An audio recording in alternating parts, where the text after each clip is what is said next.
आपने देखा कि ब्रज की गोपांगनाएं वो कैसी तन में हुई, तदाकार वृत्ति उनकी हुई। क्या कार्य रुक गए थे? नहीं, दधि मंथन होता था, घर के कार्य होते थे, चक्की चलाना होता था, श्रृंगार करना भी होता था, बच्चों का लालन पालन भी होता था। गृहे गृहे गोपवधू कदम्बा सर्वे मिलित्वा समवायोगे नामानि पुण्यानि पठन्ति नित्यम गोविंद दामोदर माधवेति। चित्त वृत्ति कहाँ है? श्याम सुंदर के चरणों में। बस ये जीवन का मूल मंत्र है बंधु भगनी। आपका मन कहाँ, आपका चित्त कहाँ? इसलिए गोपांगनाओं को ऋषि मुनियों से भी ऊंचा स्थान मिल गया, क्योंकि उनके पास भगवान के दर्शन के अतिरिक्त कोई लालसा नहीं थी।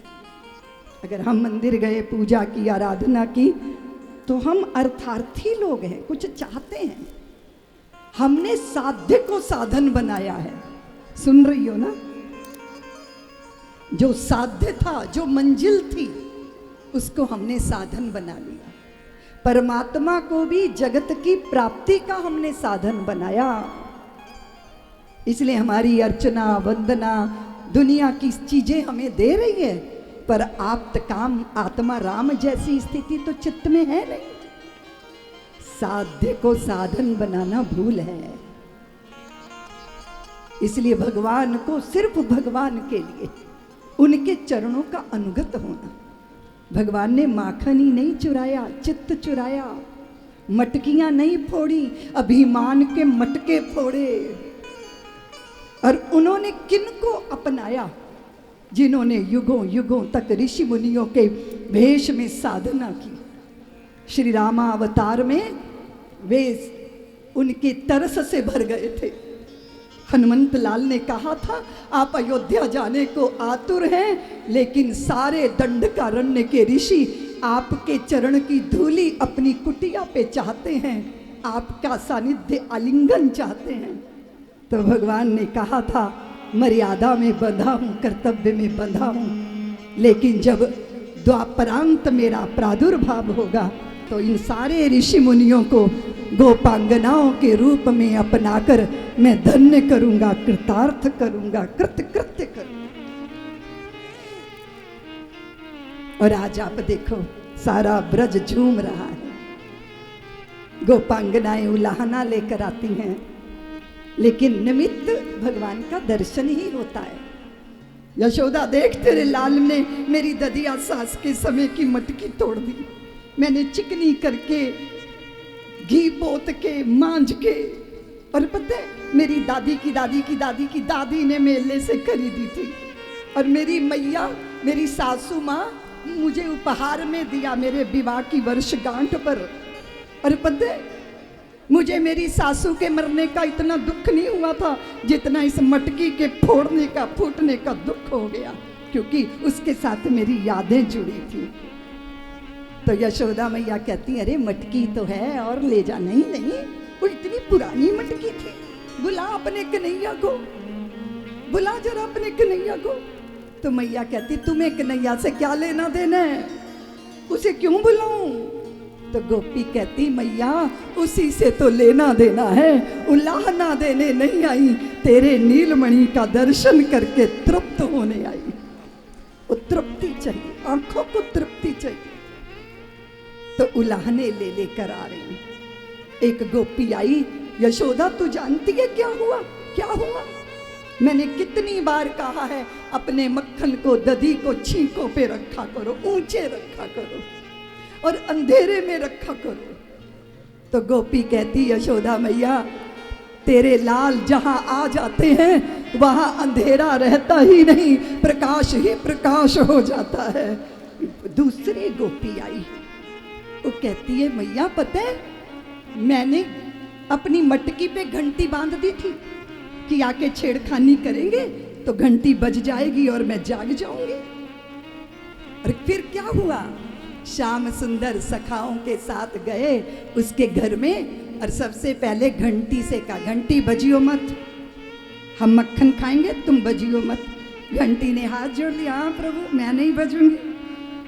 तो फिर ग्वालों को खिलाया, संग साथियों को खिलाया, कौओं को, बंदरों को खिलाया, सबको खिलाकर, और जब श्याम सुंदर ने अपने मुख में मक्खन रखा तो टन टन टन टन टन टन घंटी बज गई। गोपी की आंख खुल गई। श्याम सुंदर बोले, घंटी मैंने कहा था ना बजियो मत, तुम क्यों बजी?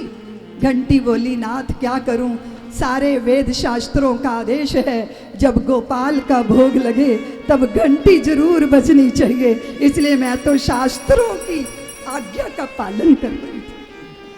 इतनी लीला, इतना व्रज आनंद में डूबा है, दौड़ो दौड़ो, पकड़ो पकड़ो, कान्हा भागा जाए, बस शोर मचा रहता है व्रज में।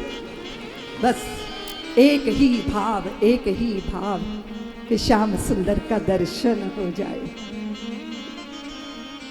और कैसे हमारे मन में नंद किशोर बसे हैं, मोर मुकुट पीतांबर धारे। आज तो मैं आपके साथ सोऊंगा।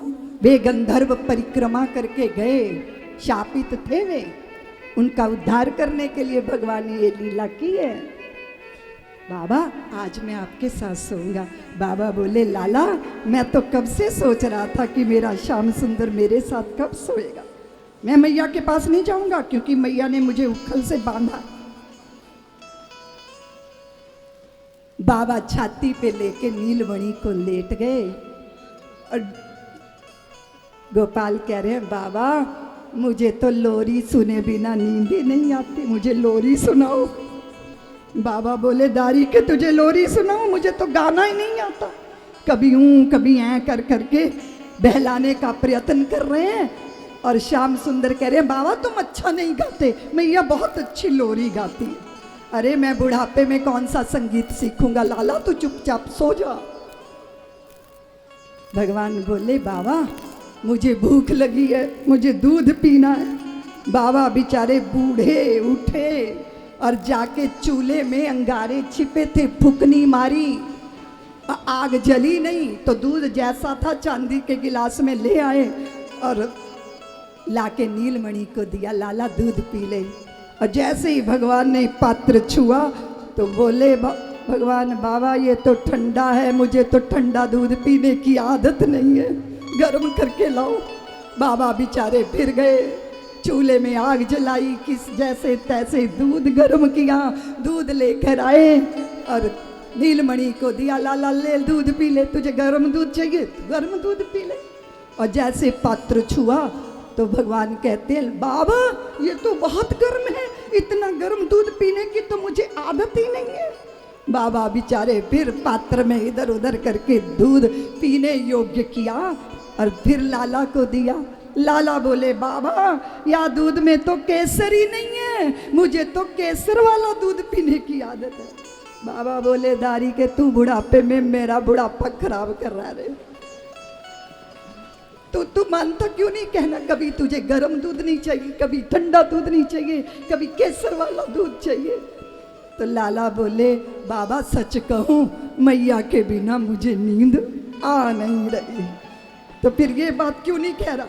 और जल्दी से कन्हैया को लेके मैया के पास बाबा लेके गए। बोले, यशोदा देख तेरा लाला मेरी आधी रात खराब कर दी इसने, कभी ठंडा दूध कभी गर्म दूध, तेरे बिना इसे नींद नहीं आएगी। और श्याम सुंदर ने यूं भुजाएं फैलाई, मैया ने भुजाएं फैलाई और मैया की गोद में सीने से चिपट के, मेरे लाल सो जा। घुंघराली अलकावली में छगन मगन को यशोदा मैया उंगलियां फेर फेर के सुला रही। सुन रही हो देवियों, संतानों को माँ का वात्सल्य चाहिए होता है, पता है आपको? आपको तो पता है। सब्सक्राइब करें साध्वी ऋतंभरा जी के YouTube चैनल को और हमारे वीडियोस को सबसे पहले देखने के लिए बेल आइकन को दबाना न भूलें।